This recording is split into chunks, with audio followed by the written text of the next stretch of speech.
the continent's security infrastructure through capacity building and expert community development. Dr. Bright Gameli holds a PhD in IT, convergence, and application engineering with information security specialization from Pukyong National University, South Korea.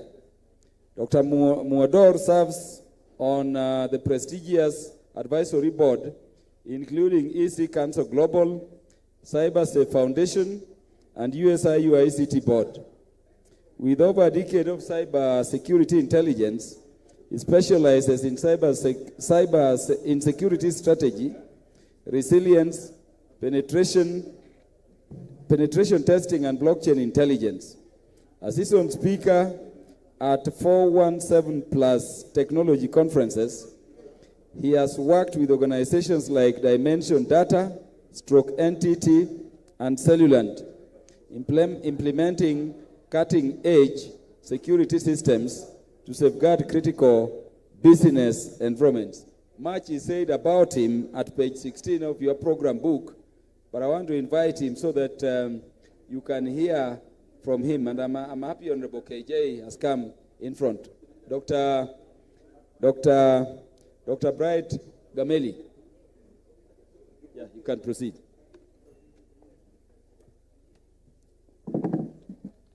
Mama Elachi, you are so mobile. Take your seats and listen to this gentleman. Those of us who are in Mombasa and listen to him felt it's important that he talks to you as well. Go ahead. Good evening, Mr. Speaker, honorable members of Parliament. Good evening.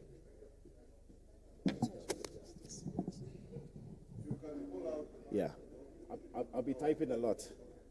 So I stand before you this evening because there's a conversation we've been having the whole day, which has been misinformation. And now tonight, I want to be able to show you some of the things we've been discussing. Some of them are not even real. How are people going to fake a lot of things in 2027? So I think I'm going to change my presentation a little bit to focus on technology, AI, and how some things can be changed without you knowing. These glasses that I have here is actually AI powered. So I'm able to record anything and everything as I'm walking around. And I can actually just duplicate everything you say. For now, I'll take it off, but I want to show you a video. If you look at this video right here, you cannot tell which is fake and which is real. If I had enough time, I could have duplicated anybody's face and voice just because of 10 or 15 seconds of them presenting. So the top one is a real one, the bottom one is fake. And in the age of AI and also cybersecurity, and when election is coming, we need to be able to actually be able to distinguish what is real and what is fake. I wish IEBC was here to be able to actually see some of the tools that we can use as citizens, or even you yourselves, to be able to actually make sure that we don't have fake videos actually that is going. So there will be a lot of tools, a lot of list of tools that I will be sharing with you. I know you cannot remember all of them, so I will share the presentation. It has a list of all those tools that you should be able to see. What we are seeing right now when it comes to cybersecurity, my entire life is about hacking. I hack anything and everything. I don't think there's any system that I've not been able to penetrate in this country. When I say that, in the country, in the continent, around the world, we do that. I have two of my colleagues around. Fraser is here and Trevor. We have a bunch of people that we see. We even infiltrate some Telegram groups in Kenya who try to hack government systems. We report them, by the way. We religiously report them to the various departments, and they're trying to do that. Some of them are doing this to be able to disarm what you have, to disarm systems that we have. And people are going to be doing that. Oh, something that was not mentioned about me, I'm a senior technology advisor to Honorable Attorney General of Kenya. So I try to be able to actually help to see how can we use technology to be able to do things. Currently, if I ask a few questions right now, please raise your hands if you've used the same passwords multiple times. Okay? Raise your hand if you have connected to a fake wireless network before and you don't even sure. If you check your phones right now, there's a new wireless I have introduced into the room called LN Resort, but with a dot. Majority of you will connect to the fake one because that will be the free version. That's the one that will serve your internet. That's the one you're going to connect to. But the thing is, if you connect to the fake one, I can see everything you do. Right now it's broadcasting with this phone. So I can see people are joining even. They don't even know. And if I was to be very malicious, I would disconnect you from original Wi-Fi, connect you to the fake one, and you will actually have no idea that you're actually getting connected to a fake Wi-Fi. This is very easy. My phone is very easy to do. There are much better resources that can be able to do this. And I'm going to show you a few of them.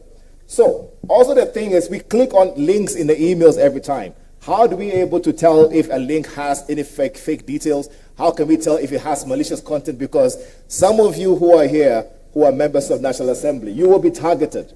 Somebody will send a fake email to your secretaries. Somebody will send a fake email to your departments because they want to hack you, take over your emails, and send emails as you.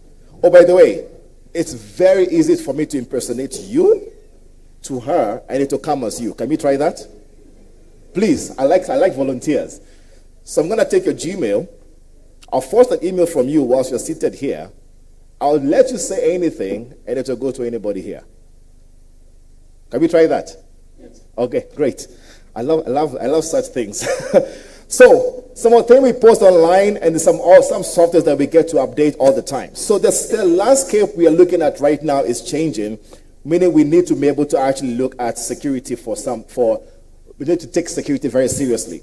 AI is being used for various good things, and some of the things that we've talked about this evening, about election collection, being able to analyze data, or there are so many AI tools that can be able to analyze data faster. So I hope that in the age of AI, we should be able to analyze data way faster than the previous elections, be able to use AI to be able to get the right details out.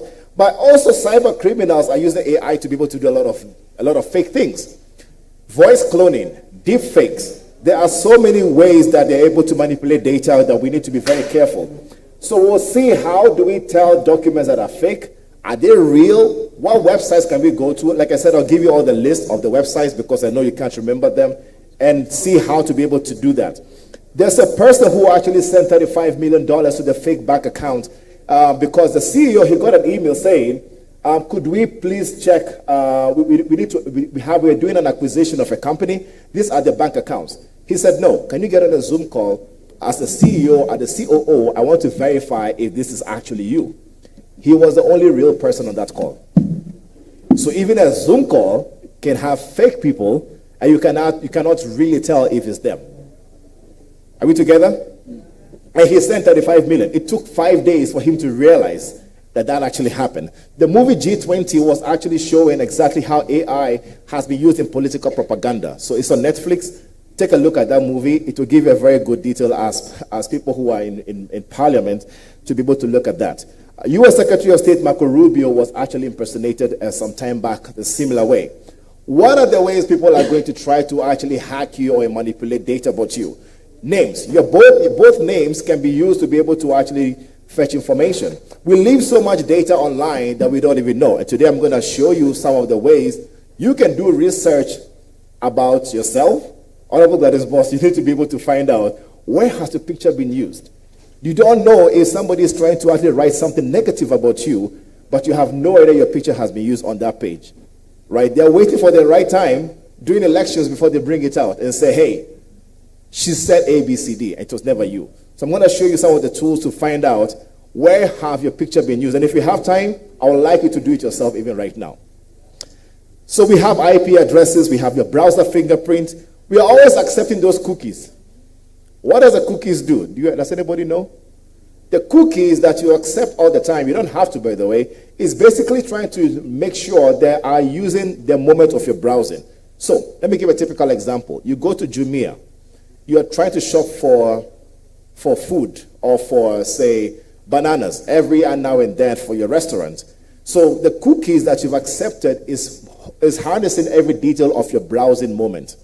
Same thing as your emails. Same thing as your social media. Same thing as the website, all websites you go to. So those cookies, somebody can grab them and log in as you. That's how your social media accounts and emails get hacked, if you do not put the right security details.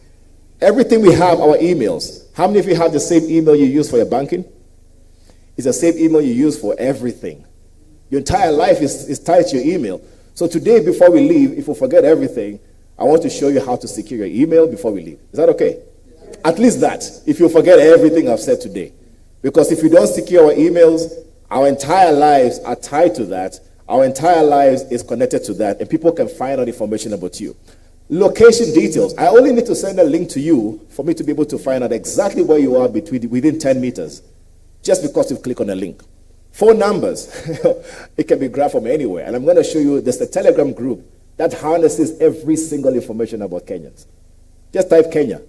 I did the experiment. I've done it for you, so I'll show you. I put Kenya and I was able to grab information. Third-party applications. All these loan apps that we've been having in Kenya. You log in, you give them access to your what? Your phone book. You give them access to your SMSs. You give them access to your call log. Do you know what they collect from there?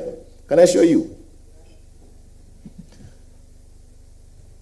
Let me show you one of the data that is there. So I took, one company decided to collect data about people in Kenya. So let's pick any number. Any number from here? Right. No, I mean one of the numbers from this list. 162.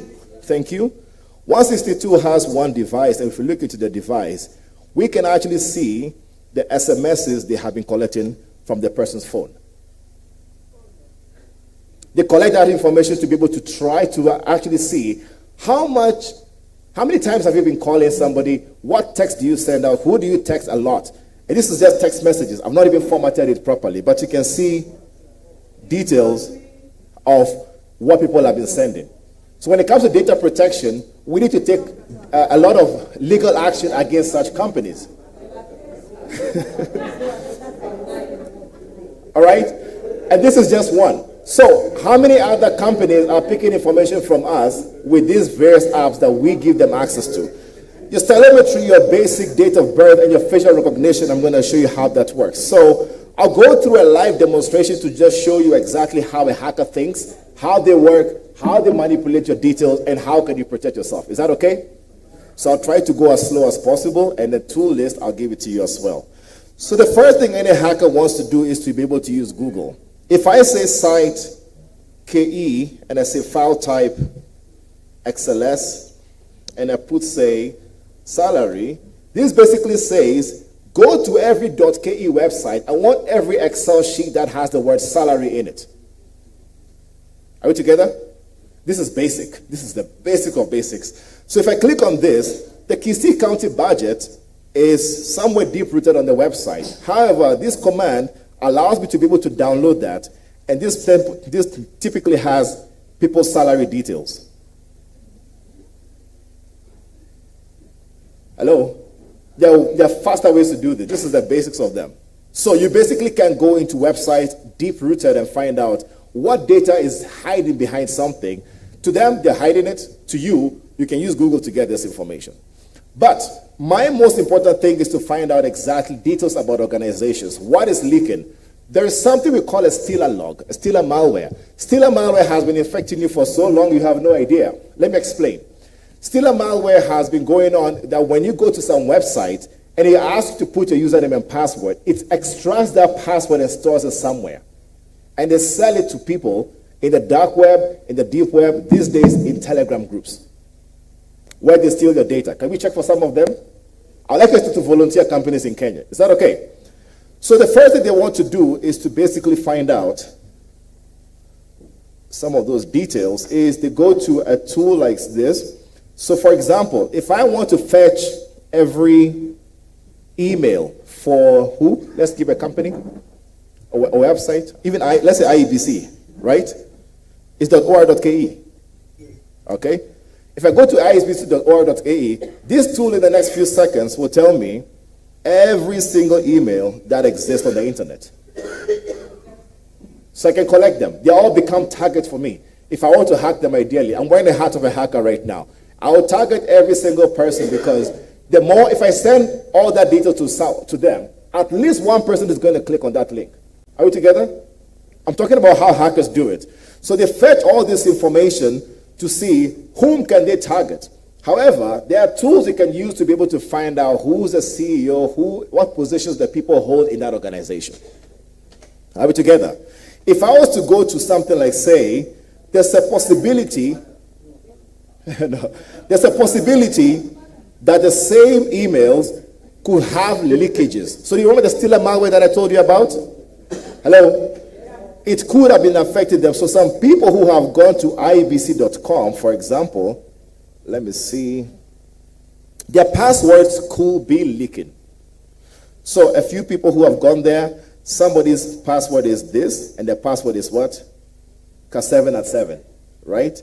If I go on, we can see a lot more of people whose passwords. And analyzing this, I can see exactly how the website has been constructed, what files exist on the website.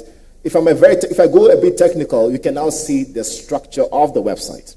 Again, these are basics of things that we get to see. So it's not their fault, it's their computer that they have been using that has been hacked or they have been able to see. So their details here has to be cleaned up from the website. Can we continue? Yes. Great. That is one place. The other place is if I go to a place like this website, can I get another company? Pardon? Let's go. Safaricom. Safaricom is boring. There's too many details about them. Let's say KPLC. Right? Let's go to KPLC, for example.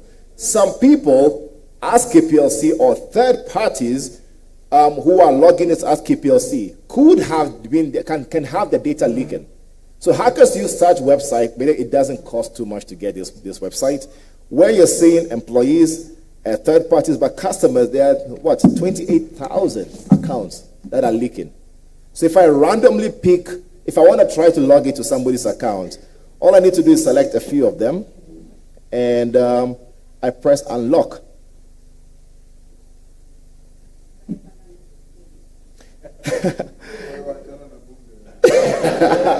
So this basically shows you Kipsang Jesse has a password, Rack Stacy or something like that. Oh wait, but this is nothing confidential. This is publicly available. I can get it through many other means without paying for it. When I have such information, I need to find out what can they get about you as a person from a personal perspective. So there are tools to be able to do this. Can I borrow a Gmail account? Any Gmail? This is the point nobody shares the Gmail for me. Yes.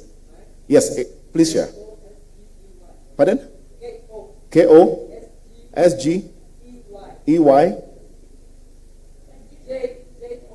J-O-S-S-E-S. Like that. Okay. Any other person?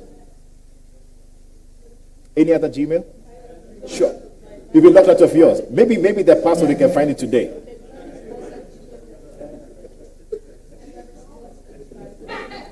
Like that.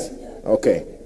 So if I pick this email, hello, there's a free website called Have I Been Pwned.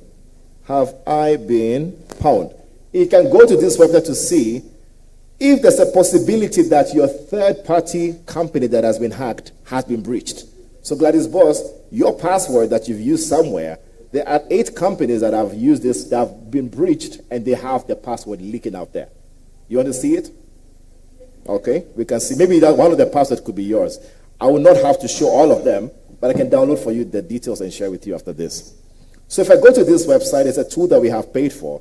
That password is somewhere here. Let's look for one of it, and it could be that. Let me make it bigger. That was the password they used on one of their portals. Here.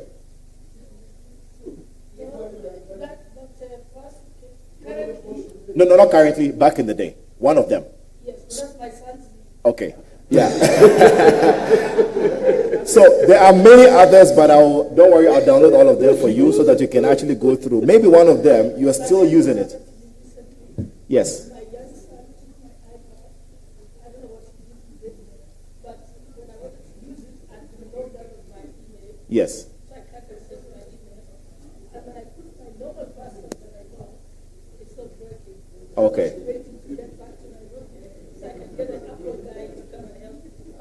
We'll see how to help you. We have a full team here, so we'll see how to be able to assist you on that. Yeah. Oh, yeah, yours also. So here. So if I check this,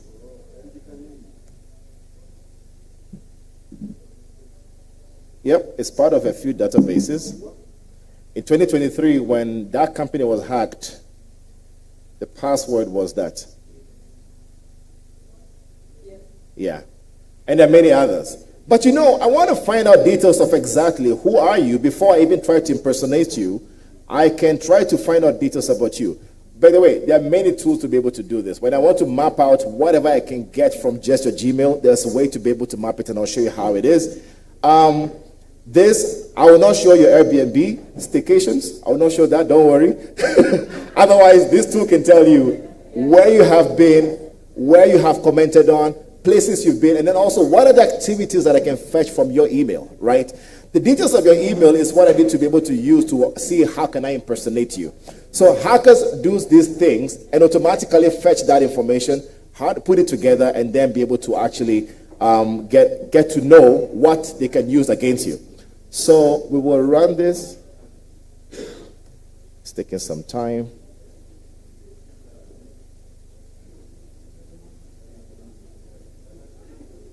Let me run on my email as well.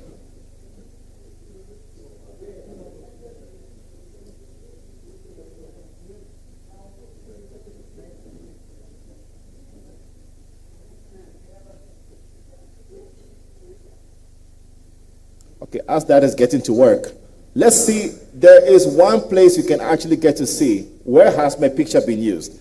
So we call this reverse image search. There's a lady in Kenya who woke up one day and was getting a lot of messages as to how much to escort me for 3 hours, for 2 hours. He's just like, wait, what? Only to realize that the ex-boyfriend shared a picture on an escort website saying people who are coming to Kenya should get escort services. You all know what that means. So we had to do a reverse image search to find out where has her pictures been used. So this is one place.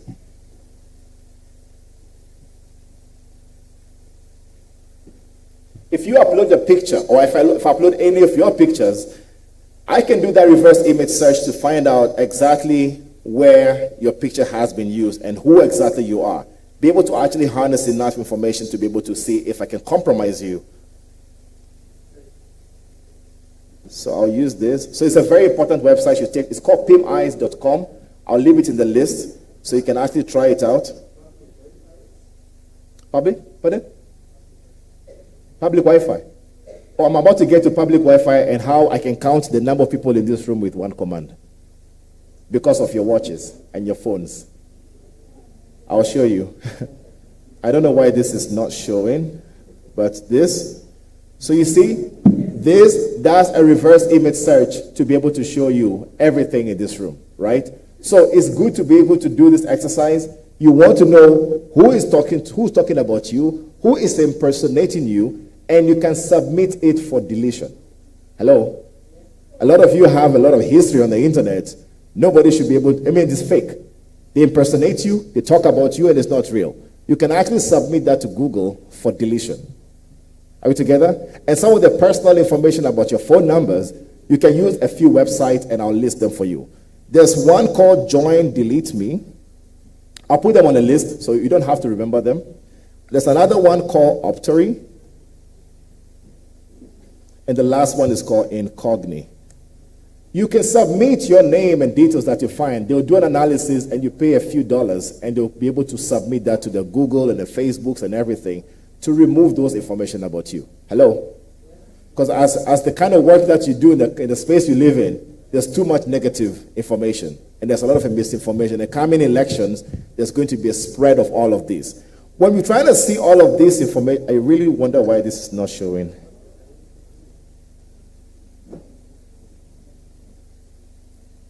When I have all that information, it's where I want to see how can somebody send an email from one person to the other. It's a lot of impersonation that happens. And I have seen this happen in South Korea, where I schooled some time back. A CEO was being impersonated, and they had to go to court and do a whole lot of forensic investigation to realize that it was never him who sent that email. So people can actually impersonate you very easily. That is taking some time. So I'll pick this information from here.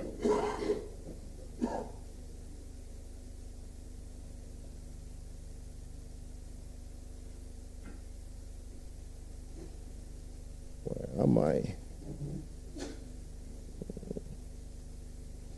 And I will say, basically, send an email from you to I have an email that I want to use for this experiment so that everybody can see, so that you can also take a look at that. I'm sending it to myself, and let's put a subject. Subject is dinner time. Okay, Parliament on crime. Kindly know that we are watching you.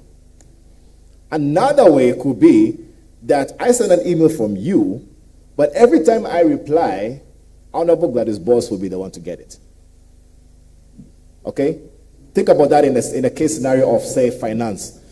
Finance send an email, but every time they're responding to the hacker or the scammers. So they're always sending details to the wrong person, and then they send it happened in Kenya. They almost lost 15 million. Said, oh, this is the new invoice. So they pay to the wrong bank account. That has been going on for so long. There's actually a billionaire in Kenya who lost £1 million right here in Kenya because of such a thing. So I can now force an email, say it came from you. However, I am the receiver. But when I want to reply, it goes to who? Exactly. Subject is invoice. Oh, sorry. Kindly find attached the invoice for processing. Sometimes they don't even need to know the details. They only need to know both names. So they're trying to make, because somebody gets triggered when they see the two names, right? So they want to see, how can I put the two names in an email that can make it easy for somebody to actually open the email. So here, I can say, maybe, what email, how does your name show on the email? Just Gladys Boss. Okay, so say, okay. So let's say Gladys Boss are the two details. I can take that and say, the recipient of the email is still me, but the name is just written Gladys Boss. Subject of the email is deal done. Just consider it done. Right? So, hoping that everything works, because sometimes things will work off stage. And when they get on stage, they fail. So, I'm going to open this Zit Night Owl. Some might go to spam because I'm doing it pretty fast.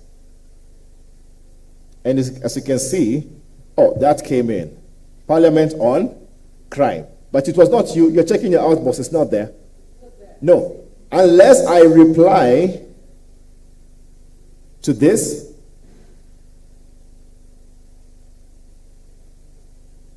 Oh, but you see, when I said, I am now replying to you.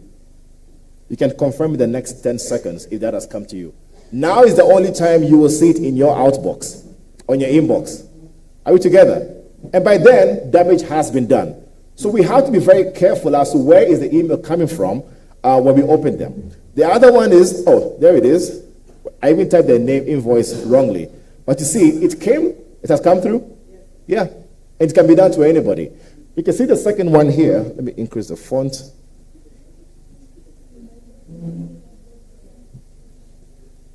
Yeah, so I sent an email. I forced an email from him. It's an email spoofing. It's a very simple tool that we wrote. This invoice, look at it. It says, kindly find attached. Please pay attention to this. If you click on this drop down here, it shows you what? The reply to. Can we see? So it's not going back to you. It's going to her email. Yeah, she can. So if I click on this, yeah, currently she's logged out. So when I click reply, it's now going to your email. And this happens a lot, especially when it comes to finance, sales, and HR. Those are the departments that do get spoofed. Are we together? Last one is just to show the name Gladys Boss. See, if you see deal done, you will think everything is real, right? So you open it, and the first thing you see is a picture. Let me tell you something. Let's go to IEBC Do you think everything you're seeing here is real? It's real, right? I mean, we can browse the website. I mean, it's a normal IEBC website, right? Okay. In the next 10 seconds, I should be able to put one command, and because I want to fake that detail, I can try to edit the page.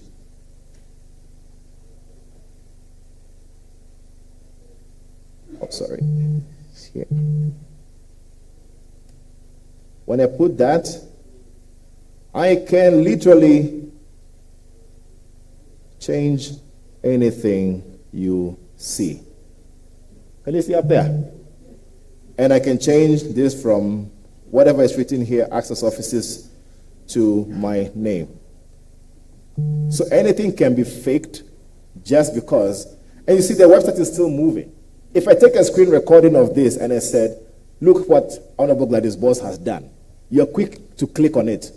Are we together? So I'm also going to show you how to verify links and documents, because there's a lot of documents that are going to come to you and they're fake. Hello? But before that happens, this is the most common of them all. How do I make sure, sorry that Honorable, I'm using your name a lot, but you're the closest to me.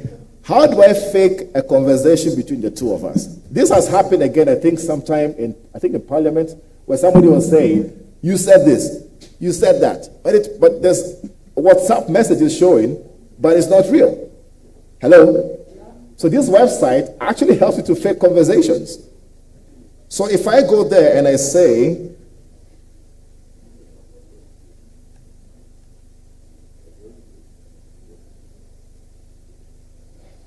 has said, deal done, and I even put a picture of you, it shows like that.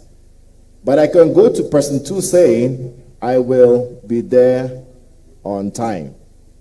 I want to mark it as read, and I add that. And I can do the back and forth. I can even change the battery time. I can change the time when this conversation was had. So we say the conversation happened at what? 10:04 p.m. And then we download such things that we post on social media and we believe it's real. It's fake. So how do we verify pictures, documents, and all of those things if they're fake?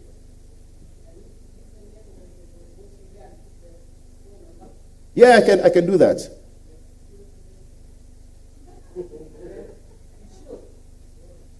That's my number. Anybody can fake anything. Oh, this is just WhatsApp. SMS is there. Instagram is there. Facebook is there. All of them are all here. TikTok. And everybody's believing those details. So we have a website called Metadata to Go. This website called Metadata to Go, you can upload any document in there and it will verify if that document, who created it, when was it created, on what computer was it created. Because sometimes I saw a document, I think it was a bill, which was drafted in Kenya. Guess what? Somebody in Uganda edited that document and shared it in a WhatsApp group. I only used this website to check and I realized, I'm like, no, the person who changed it was named, the person was called Songa Chris. I'm a Songa Chris, but you're Ugandan. So why are you sharing a Kenyan document and as you're saying, clause this is the real document? This actually happened in Kenya.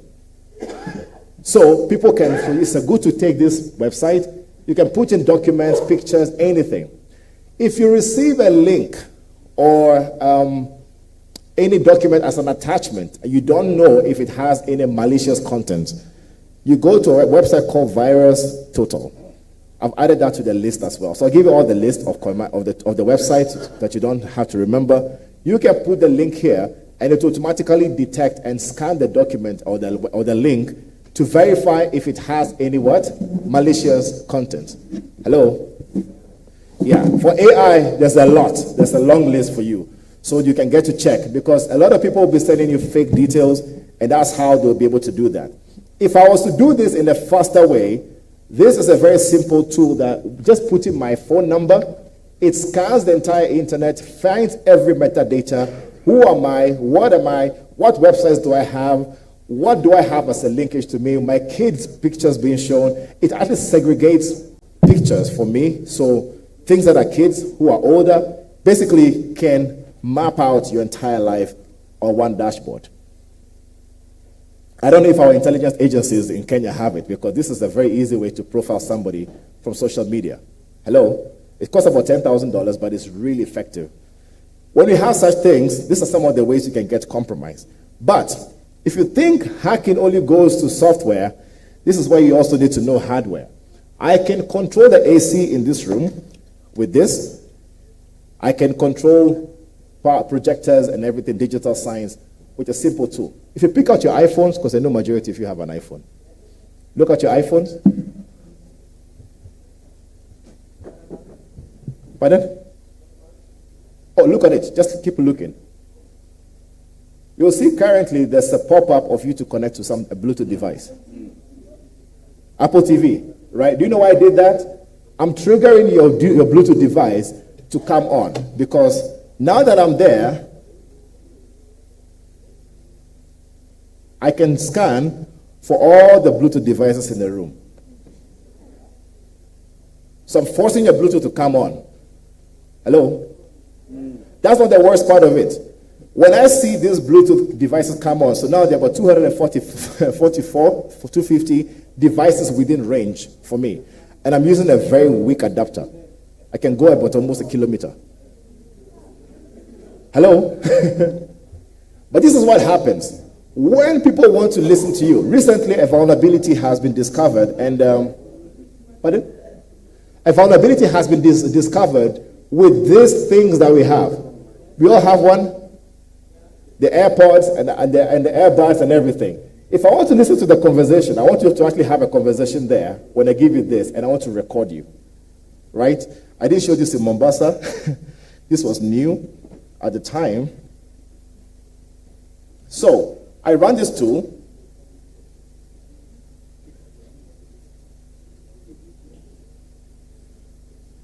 Is this thing dead?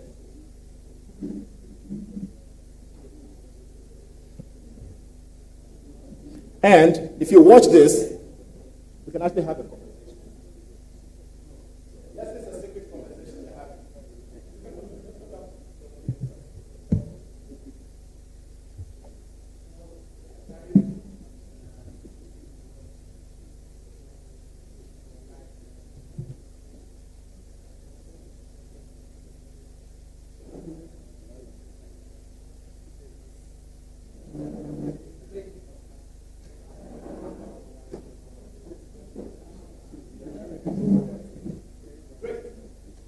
I have practically recorded everything he's saying just because he has this next to him. There are better ones to do this, but let's now get to listen to that conversation. Can I use this mic?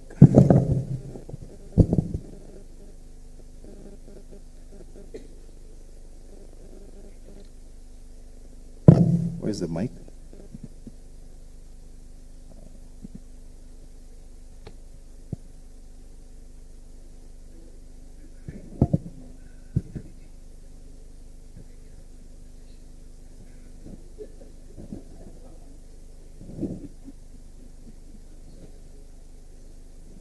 It's not that audible, but it's somewhere here.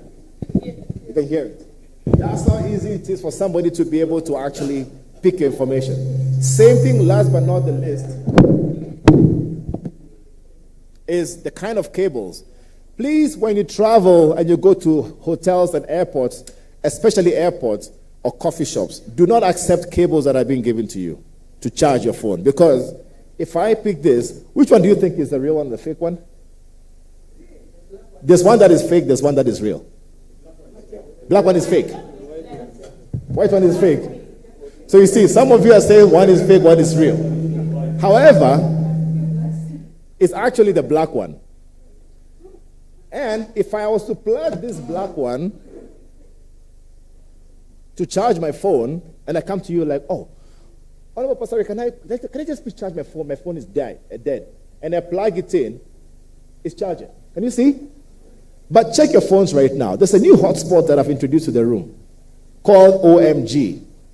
With that OMG Wi-Fi, I can send any command through this cable to this laptop. Can you see?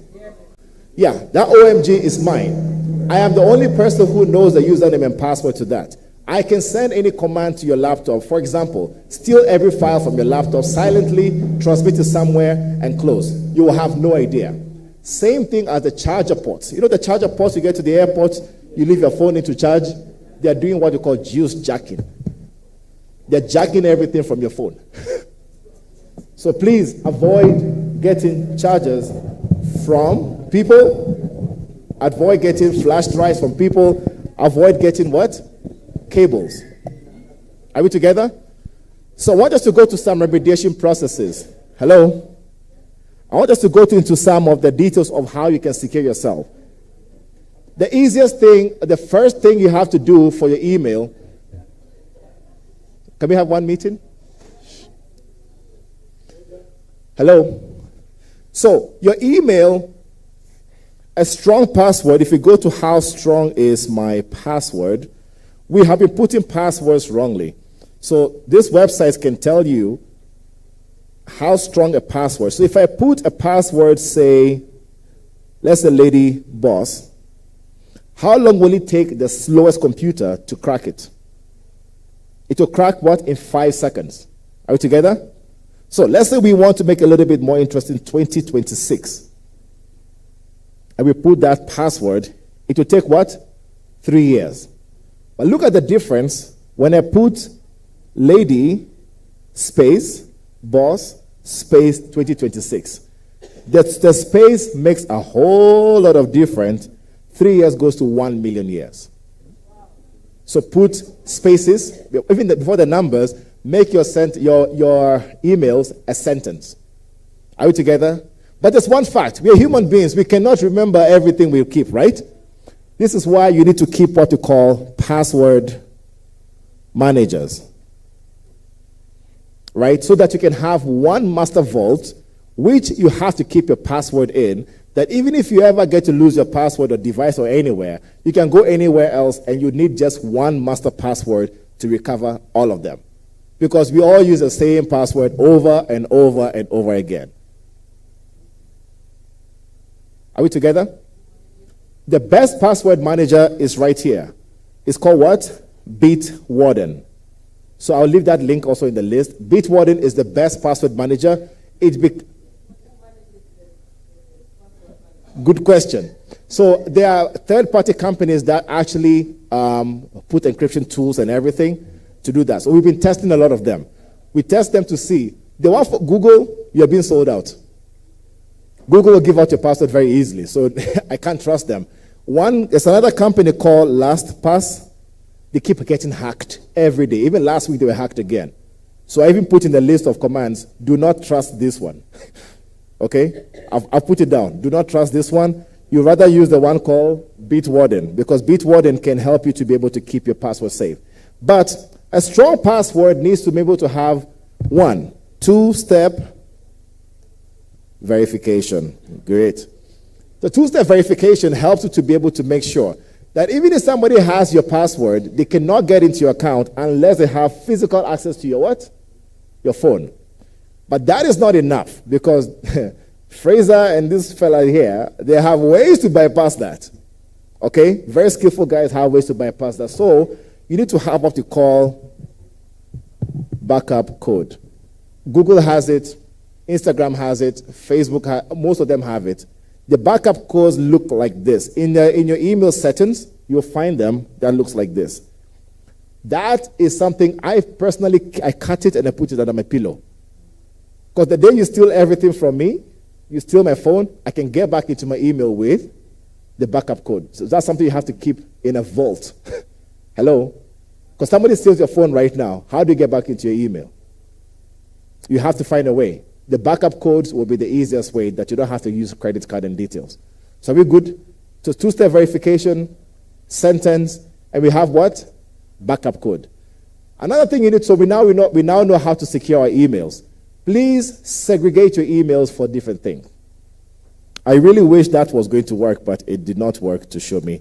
Your emails has too many information about you, and you need to be able to make sure that you're able to actually separate them. So have separate emails for for different details. So you have one email that you use for all your confidential details, banking and all of those details, but you can have another one for generic conversations with people. Pardon? Pardon? For social media, but sometimes we use the same email about yourself, because this is how much information can be gotten from your email. So with your email, I can get to profile you. How do I do that? You've been breached a number of times, so I know I can go get the password. You have been... Where is it? Oh, there's so much information about you out there. It's a lot. Your account has been registered multiple times on all of this website. I can download the information for you so that you can go clean up. This is way too much information from just your email. So all of this email, your email has a lot of connections, and then somebody can now find out pictures about you, details about you, do reverse image search, and even use something called what'smyname.app, because the username that you have used there, I will go find out where else have you used that username, right? So what'smyname.app is a free website. If I put my name, let's put your name, right? Let's say we put the name that is, let's say Gladys Boss. Where has the combination of the word Gladys and Boss been used, right? Let's make sure that we are human. This goes to every single website, everywhere, to find a combination of the two words, either together or they are next to each other. So it profiles you. This is how somebody is able to profile you. Where have you been posted? What are they talking about you? You can actually now summarize your entire life with such tools. So your data is on the internet. There are many ways to be able to get that information. We need to be able to be secure by making sure that we don't share too much information about ourselves. We don't get to use the common passwords. We need to use password managers, and also even managing our social life, you need to be able to make sure you put those stopgap measures to be able to do that. So I've put all the commands down for you. We'll be sharing the presentation that you can go back, just steadily do them. You can't do all of them at once. Steadily try to find out details of where your information has been used so that you don't get to be hacked all the time. Last but not the least is, as I wind down, is the details of Kenyans that I found on the internet. This is one website that has, I picked from Telegram. It actually has people's details of who they are, full names, where they live, details about them. One other shocking one is, I call it impossible. Let me even slow down. Tells you even the house number, what floor do you live at, what apartment, and all of this data is leaking. From your ID to phone number, your name, the house, which county. If I was a politician, I think I would have mined this properly and see how to send messages. But yeah, this is how much data is on the internet. We've been doing research to find out where are they coming from and the likes. We'll publish a paper on this very soon to show how Kenyans can be safe, because too much of our data is online and we need to be able to secure them. I think I'll be able to stop there. Thank you very much for listening. At this time, I say thank you so much.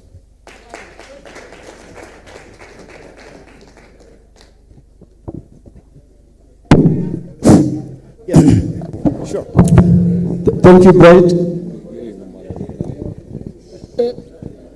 Do you want to ask him questions, or we allow KJ a minute or two? They ask first. Yes, so let us give KJ 2-3 minutes to say something. You can do 2.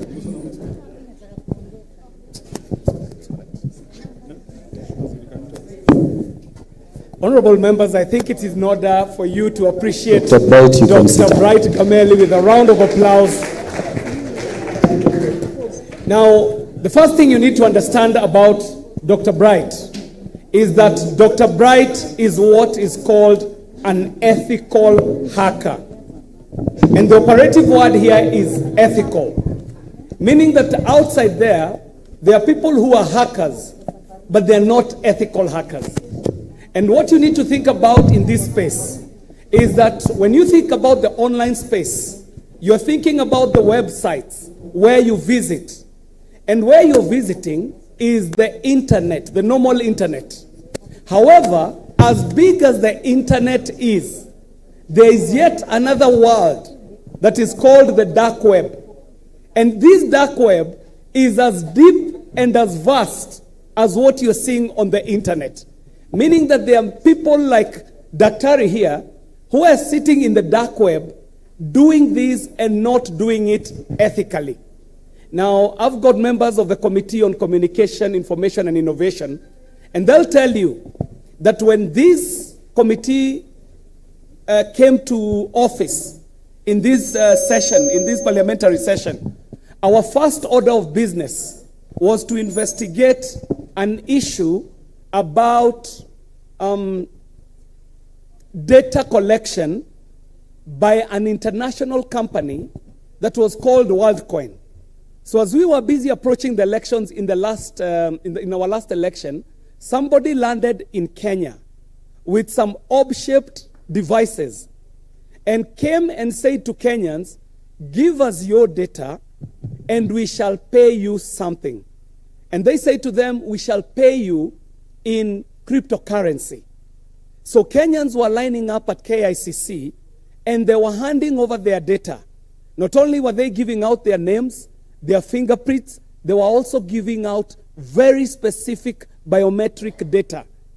And when our committee did an inquiry, we had to call in these gentlemen and this committee of parliament, and I have the honorable member from Nandi Hills. I saw the member for Nandi Hills, but I also have the member for KO South, who is also in our committee, who will tell you that the information we got is that these people landed into currency, the data that we're taking from you. Now you can imagine, your private data is your name. Your name, you share it with many people. You've got your look. There is a semblance that you share with many other people. You've got your fingerprint. Your fingerprint now starts to distinguish you. But now when you talk about biodata, where they are scanning your iris, you're getting to a point where this is data that is very specific to only you. And Kenyans were lining up at KICC, surrendering their biodata for the inducement of a very few coins. Now, this is Dr. Bright, an ethical hacker. Just think about all the other Dr. Brights that are out there in the world collecting all manner of data from all manner of people around the globe. Now that is one way to think about it. Think also about a Kenya Kwanza government that comes to power at a time where the only services that are online are around 400, 500 services. And then with the drive that Kenya Kwanza government has done, today we have moved from 400 services that are online to around 22,000, if only the member would allow for me to prosecute this. You get to a point where we are moving from around less than 1,000 services online to 22,000 services online. Meaning that each and every government agency is probably transacting business online.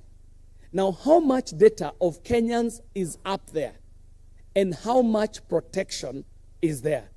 Now, one thing I would like to propose is that as you're making your recommendations of committees that we should propose for the next parliament, one committee that must be proposed is the Committee of the Future.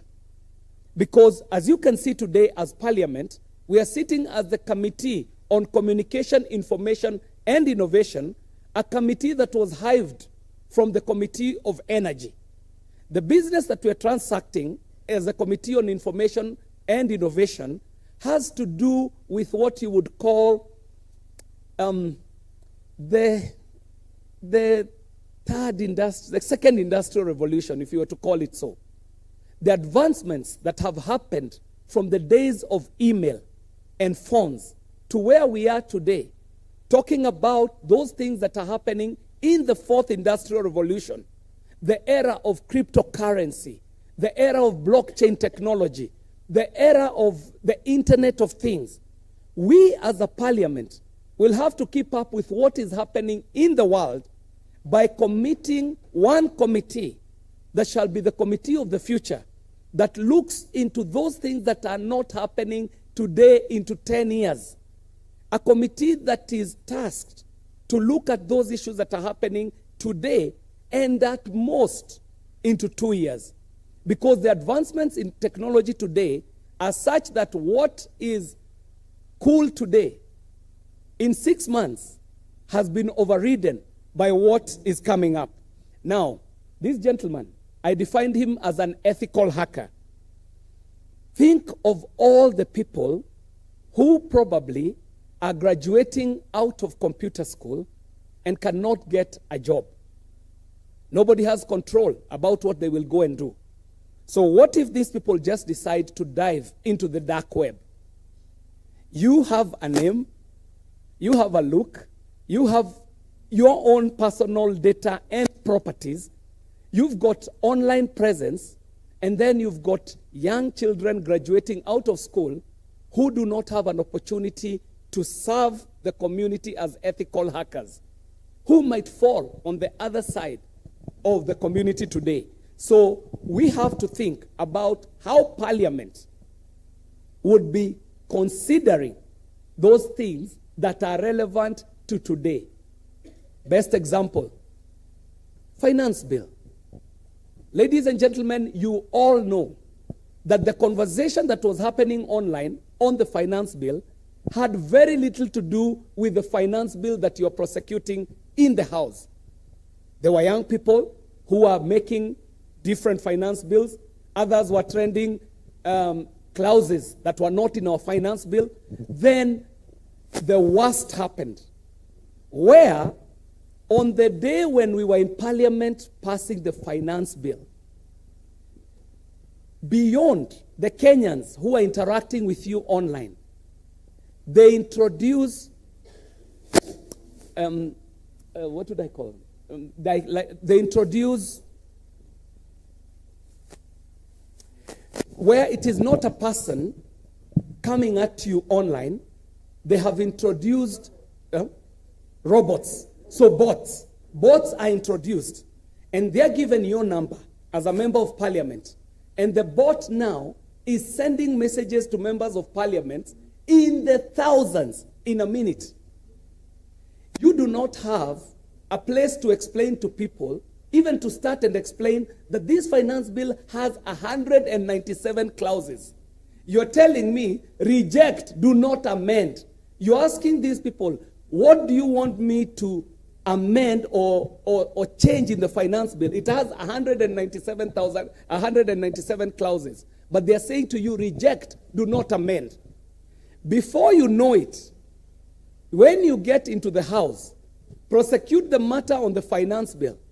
By the time you're coming out, the traffic has changed online, and it is no longer reject, hashtag reject, do not amend. It is now saying hashtag something to do with the president. And this is being driven onto the phones and to the technology of young children in Kenya who are not like you, who are online natives. Online natives is to mean that this is a child who logged in and has never logged out in their life. For you, there are times you log in and you log out. Now, that's not where the story is. I want to end it, Mr. Speaker. Honorable KJ, 1 minute to end up. Yes. I want to end it, Mr. Speaker, by saying to the honorable members here, what Daktari is presenting to you today is a reality. It will not change. It will even get worse, so to speak. So that you shall go to an election where an image of you can be taken, and that image can become a video, and all they need is 7 seconds of your voice recording, and they can have you addressing people online, and you can even step down on an election where you're a candidate. So they just set you up, have your face, have your voice, and have you declare that you have stepped down from the election that is happening tomorrow, which is a reality. So it means that if Parliament has to survive into this fourth industrial revolution, Parliament will also have to be alive to the reality of the technology today. That what you thought was a phone that you would use for communication only has been abused by people who can get in as hackers. And that is bad enough. But then where we are going next is a place where these attacks will not necessarily have to come from humans. As we speak today, there are bots that can be deployed.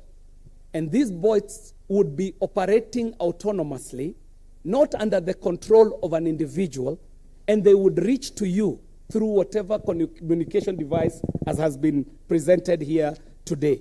So, ladies and gentlemen, for you, as you go, all you need to take from Daktari is that first, you probably need to check what your online presence today is.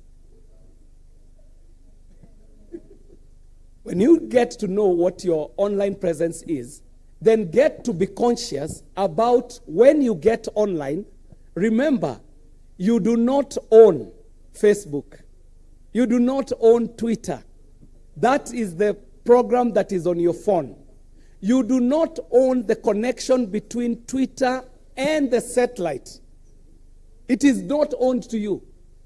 Then now think about the satellite that is flying over your country. You're in Africa, a continent that is not manufacturing satellites. So that if you're talking about democracy into the future, you've got to ask yourself, what model of democracy shall we as legislators of today be modeling? And what protections do you have to put as an individual, as a family, as a corporation, as a state, as a country, so that you can live with a semblance of safety in today's world? The best thing to do is to learn. Find out what you need to know, because with knowledge, you can have defenses against it. I like to take it the way Mr. Speaker takes it. Mr. Speaker tells us it is not all doom and gloom. When man was coming into the first industrial revolution, coming into the second industrial revolution, there were threats. Those threats were so real that at the time when they were making the motor vehicle, coming from the horses, they could not tell what they would have done with all the dung that the horses were leaving in the streets. But that is why, as it were, coming from the steam into the engine, coming in from the engine into the interwebs that we are, and now into the fourth industrial revolution, the threats remain, but also there are guards against the threats. Ladies and gentlemen, I want you to appreciate Dr. Bright Gameli with a round of applause. It might be in your interest to take his number. It might be in your interest to take his number. He's made a free presentation, so for tomorrow, he can cover you against the threats that you can go to. Thank you very much, ladies and gentlemen, and welcome to the fourth industrial revolution. Honorable members, this is my simple advice. Honorable members, my simple advice. Take it easy, take it simple, don't fear to live, don't live in fear. Humanity has a way of overcoming each and every of these threats, and we will.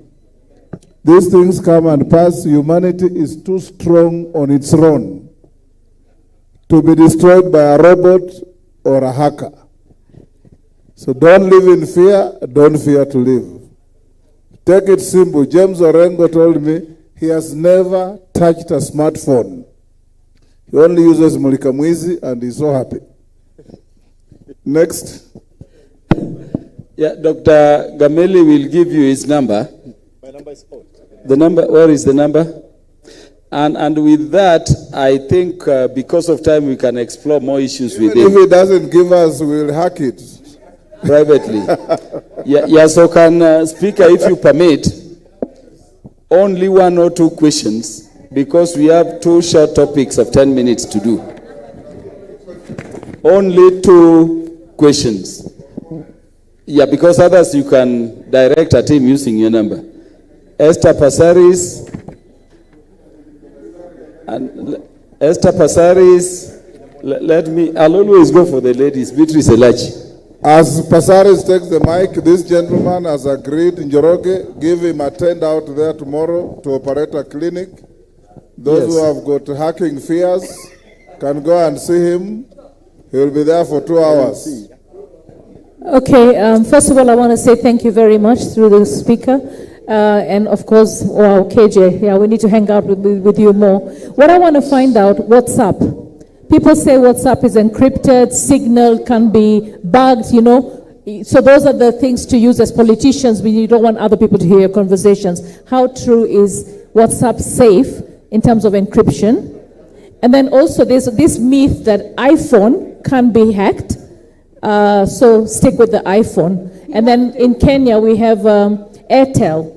Airtel lines are supposed to be better than Safaricom. So what's your view on those? Yeah, thank you, Honorable Beatrice Elachi. Thank you very much. Mine is to ask a very serious question on Uber.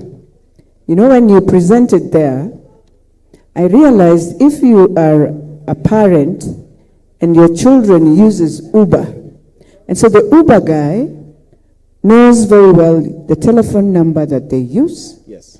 where your location of home is, and where, and even going worse, they will take children to where they normally pick the parents who love taking fries and all that.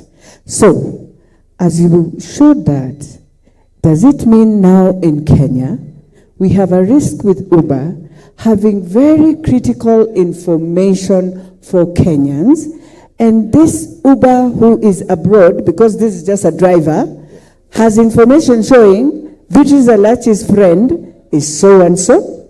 They normally move like this. They move with their children in this school. Is that what you've just told us today? Yes. Understanding order number 1, and then the last, Honorable Zambia. Speaker for my piece. Yeah. Give Honorable Zambia the mic. That is the last. Dr. Bright Gameli will be with us here at the whole of tomorrow. Thank you, Honorable Speaker. Mine is very brief. As we are seated here, I think we have so many learned young people in this country, and I would suggest, because it is very possible to trace, for the last 10 years, all those students who have done IT, computer science, and that discipline. And through the Ministry of Education, we can trace all those students and actually try to know where they are and what they are doing. Because as you are trying to talk about the cybercrime and all that, we need to have a solution. Thank you, Honorable Speaker. Thank you, Dr. Gameli. Yes. So I will start. Thank you very much for the questions.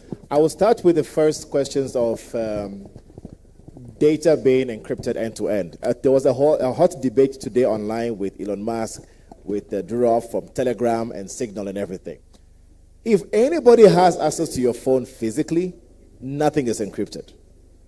Does that make sense? So if I take the phone from you, there are tools that are able to extract details from your phone, extract details of where you have been, location details and everything. I'll share an article with you where a friend of mine did a forensic analysis on a phone, and it shows details from that. Naturally, anything that comes to you does not come out of the box encrypted. So you have to enable them.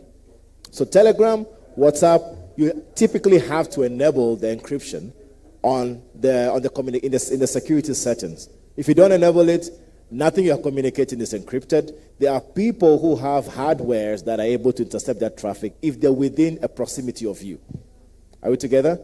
Signal is encrypted in a way that it has something really good, which is expiry. So the encryption that comes with Signal is able to encrypt data when you're chatting, but it's also able to delete the data automatically. But at the end of the day, it's all technology. They have to log somewhere. They have to store somewhere that they can actually process what you're doing. So nothing is really entirely safe. The only thing that is, which goes a bit offline is a phone that I have. I have it in the back there. It's called a zero trace phone. So if zero trace phone has been developed specifically to make you go anonymous offline. So the tools there, you will not use your email for Instagram, but you can still browse Instagram. You can still browse TikTok and the likes without your email and your phone number being registered. Are we together? They have specialized applications they've created to make you not share too much of your information.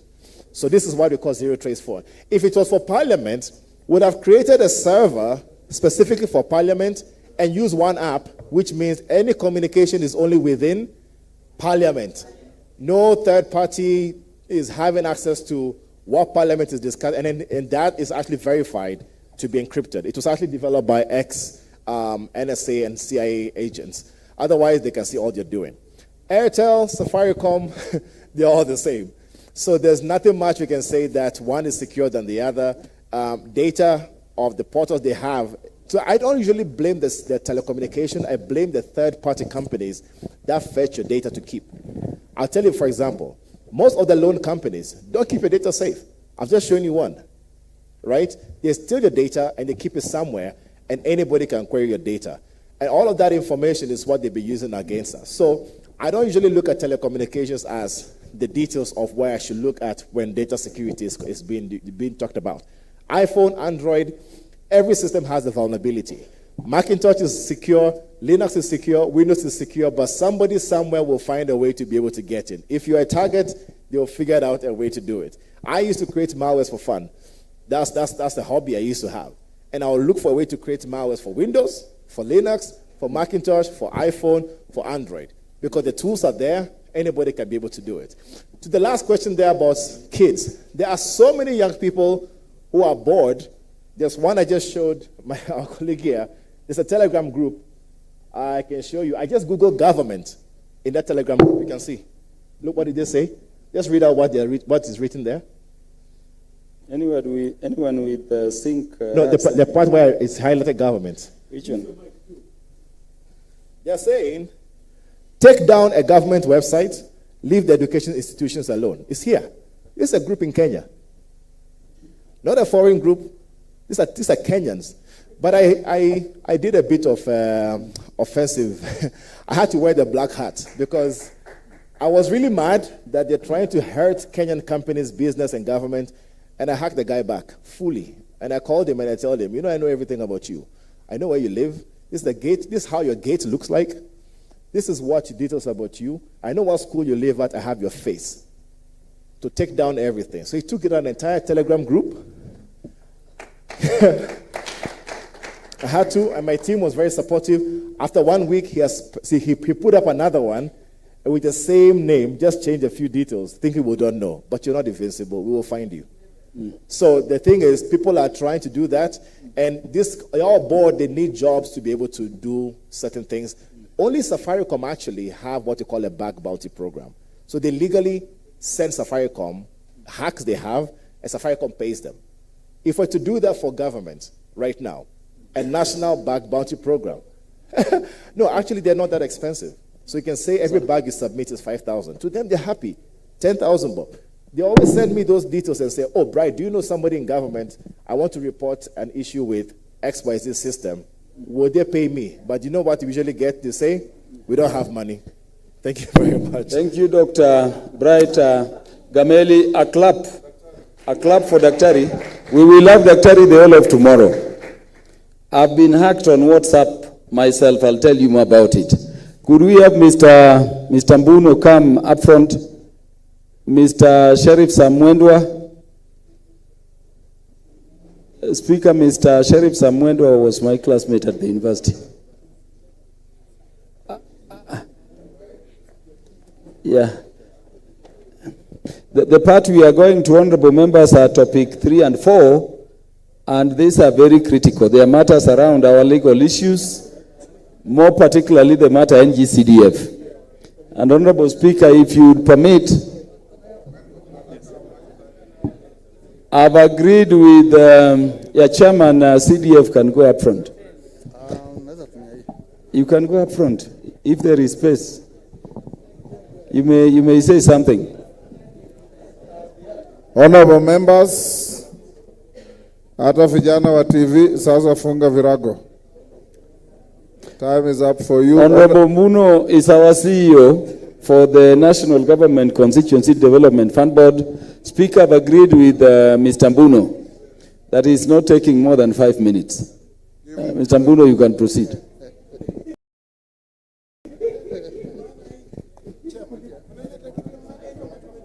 And 10 minutes will be done with this critical part. And the speaker will then adjourn.